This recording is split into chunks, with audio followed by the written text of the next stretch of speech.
Hello, dear friends. Did you know how to distinguish a natural, high-quality tomato paste from an ordinary one?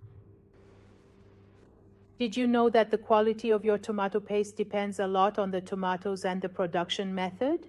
Fresh, ripe tomatoes without preservatives create the real taste in your food. Today, we want to teach you a simple tip for making your food taste better with tomato paste. For your food to taste delicious and natural, the tomato paste should have a bright color and the natural flavor of tomatoes.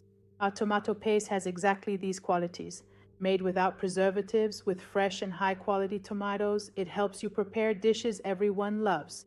Even a single spoonful of this paste can take the flavor of your food to the next level. The golden tip is to always add natural tomato paste at the end of cooking so its flavor and color are preserved. This way, your food will be more colorful and tastier. If you want to experience high quality, natural tomato paste and taste the real flavor of tomatoes in your dishes, contact us now or place your order through the link. You'll notice the difference after just one try.